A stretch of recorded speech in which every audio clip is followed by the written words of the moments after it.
Граѓани на Република Македонија. Законот за специјално јавно обвинителство ме обврзува вас да ве информирам за напредокот во работата на обвинителскиот тим со кој раководам. Вие редовно ќе бидете информирани за текот на истрагата и гонењето на кривичните дела кои произлегуваат од содржината на незаконското следење на комуникациите. Преку пратениците на Собранието на Република Македонија, вие одлучивте да се формира специјалното јавно обвинителство и на негово чело да застанам јас.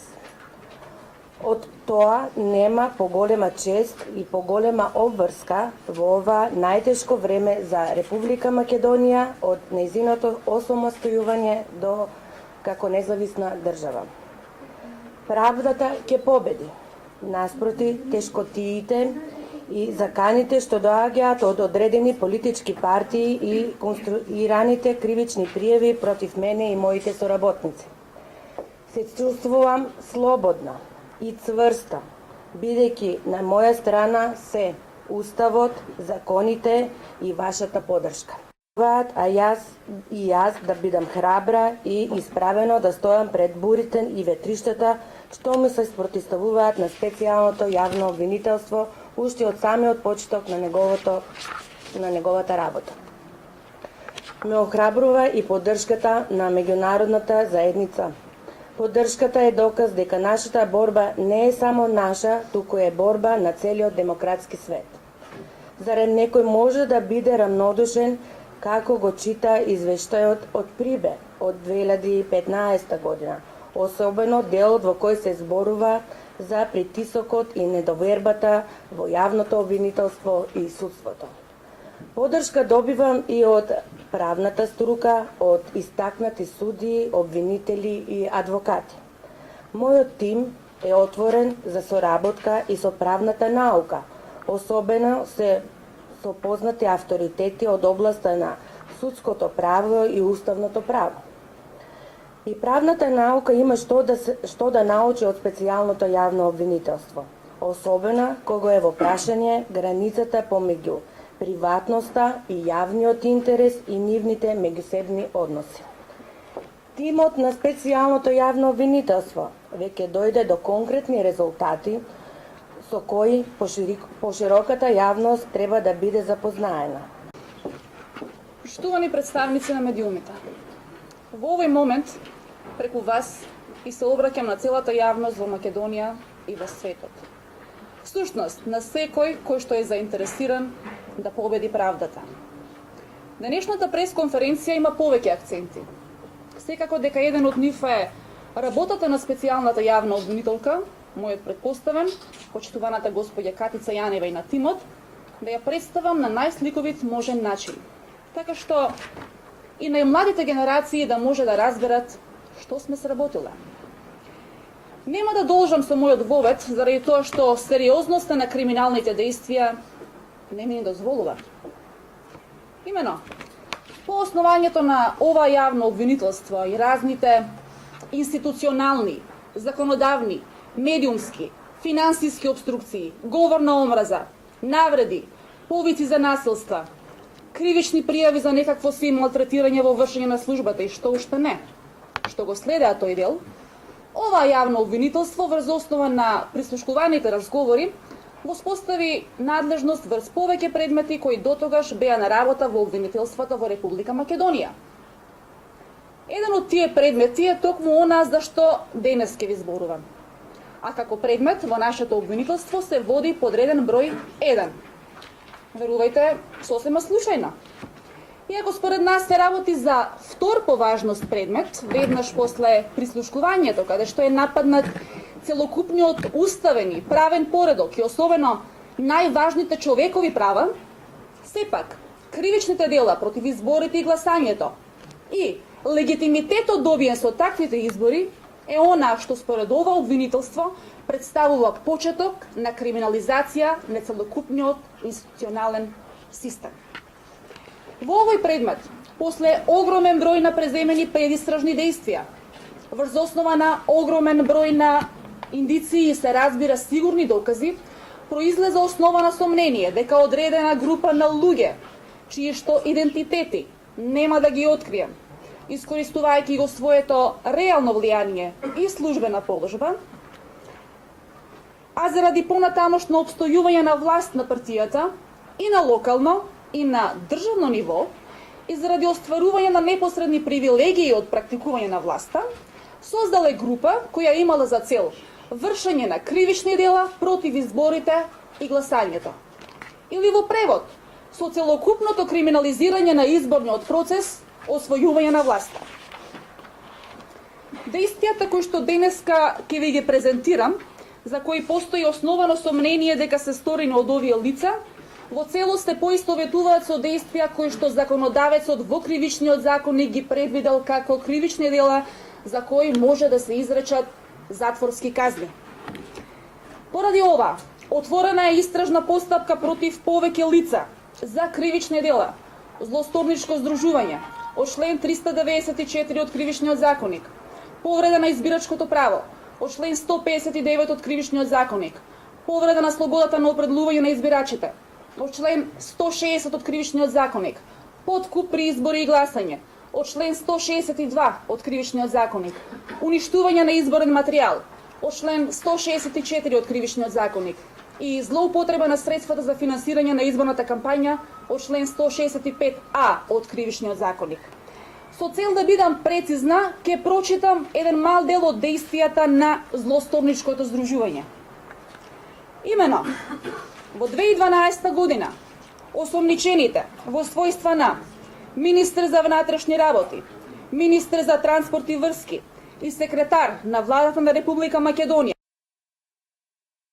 комитет на партија, заедно со други, засега непознати лица, искористувајќи го своето реално влијание и службена положба, а заради понатамошно обстојување на власт на партијата и на локално и на државно ниво, и особено заради нивни непосредни привилегии од практикување на власта, создале група која имала за цел вршење на кривични дела против изборите и гласањето, а за кои кривични дела може да се изрече казна затвор од 3 години или потешка, на истата ги засега за истрагата непознати лица, на начин што дел од осомничените и други засега за истрагата непознати лица, заради победи на изборите на политичката партија, сочиниле план да на противзаконит начин им овозможат на повеќе лица да користат избирачко право, кои дејствија според планот би се реализирале преку вработените во Министерството за внатрешни работи и преку лица кои директно ќе врбуваат и носат лица од странство со конечна реализација на планот преку одделот за информатика и телекомуникации во МВР. Потоа, преку насилство и други противправни дејствија во текот на изборната кампања и самите изборни денови да влијаат на начинот како да се врши избирачкото право и да спречуваат вршење на избирачко право. Потоа, во изборниот процес на лица со избирачко право да нудат, даваат и ветуваат подарок или друга корист со намера да ги придобијат како да го вршат избирачкото право и на крај да користат незаконски средства за финансирање на изборната кампања. Кој план го прифатило останатите осомничени, сведоците и други засега непознати лица, при што во рамките на групата и создавачите и припадниците имале своји конкретни улоги кои што се детално опишани во наредбата за спроведување на истражна постапка. Значи, од ова произлегува дека се работи за целосна криминализација на изборниот процес со незаконско издавање на лични карти и вметнување во избирачкиот список на лица кои по ниту еден основ не смеат да бидат во тој список. Имено, некои лица се фотографирани во еден град, лична карта добиле во друг град, односно во општина Центар, се разбира и во избирачкиот список се таму и гласаат. Потоа, определени се 15.000 нови матични броеви. Да не стане забуна, значи не се работи за новороденчиња. Понатаму, имаме 35.000 изготвени лични карти кои што не се подигнати од барателите. И никој не знае зошто тие лични карти стојат во МВР. Имаме повеќе од 60.000 нови македонски државјани. А за улогата на диаспората, значи за диаспората и за улогата на конзуларните представништва, за тоа ќе се отвори посебен предмет, што би рекол почитуваниот господин Прибе. Меѓутоа, ова не е единствениот начин на кој што се влијаело на изборниот процес. Применувани се и други методи, како насилства, подкупи, злоупотреба на државни капацитети за партиски цели, злоупотреба на медиумите, злоупотреба на јавните фондови и незаконско финансирање на изборната кампања. Сите овие действија, како што наведов, законодавецот ги третирал како кривични дела против изборите и гласањето и за сите постои основано сомнение дека се сторени од конкретни лица. Најпрвен ќе почнеме од Министерството за внатрешни работи и улогата на ова министерство во целокупната криминализација на процесот. Министерот за внатрешни работи ја впрегнал целокупната и човечка и техничка инфраструктура за да го состави избирачкиот список по волја на интересите на партијата од која што доаѓа.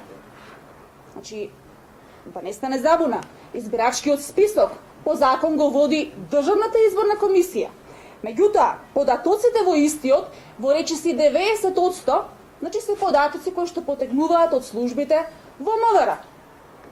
Се разбира дека тука се вклучило и Министерството за правда преку матичните одделенија.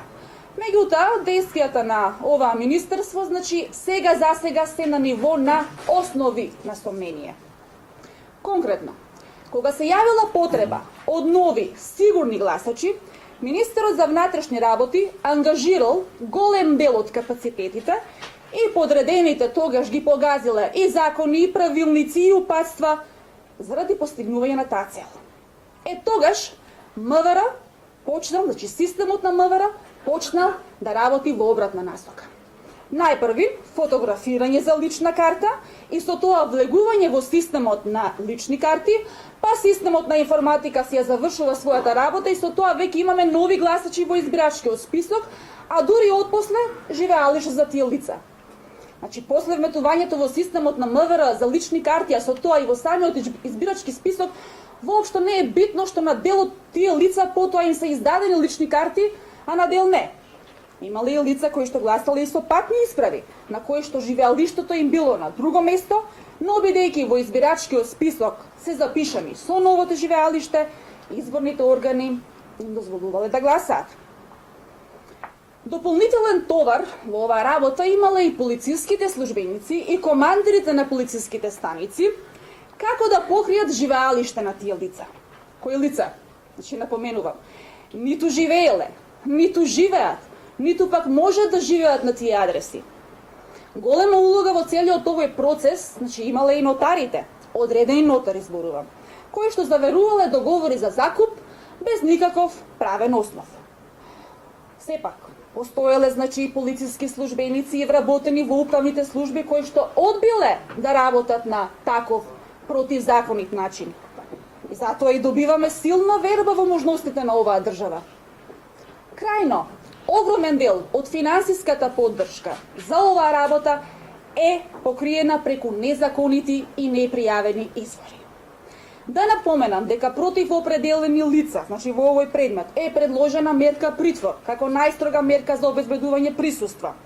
Акцентот на мерката е поради основан страф дека ќе се врши влијание на сведоците и соучесниците, зашто поднесовме и докази до судот дека веќе се вршило такво влијание за некои од лицата и по другите основи, односно поради можност од повторување на кривичното дело, а за едно лице кое што е со двојно државјанство и поради опасност од бегство, сега добивме информација дека тоа лице, значи по налог на јавниот обвинител, поради опасност од одлагање, веќе е лишено од слобода и се наоѓа пред судија на претходна постапка во одделот за организиран криминал при основниот суд Скопје 1.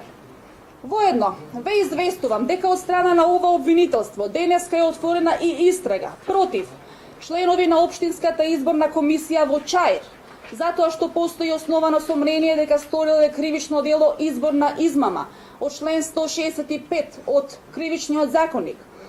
Постои основано сомнение дека во записниците од извршеното гласање за градоначалник на општина Чаир во текот на изборите во 2013 година извршиле преправање на резултатите и против едно лице од комисијата исто така е поднесен предлог за определување на мерка притвор поради опасност од влијание врз сведоците и соучесниците. Исто така, отворена е истрага против 5 судии на Управниот суд во Скопје и 4 членови на Државната изборна комисија од 2013 година за кривично дело злоупотреба на службената положба и овластување од член 353 од Кривичниот законник. Известно дека овие истраги ќе се прошируваат и дека никој кој што действувал на криминален начин нема да биде поштеден. Во останатиот дел ќе продолжи мојата колешка Ленча Ристовска. Благодарам.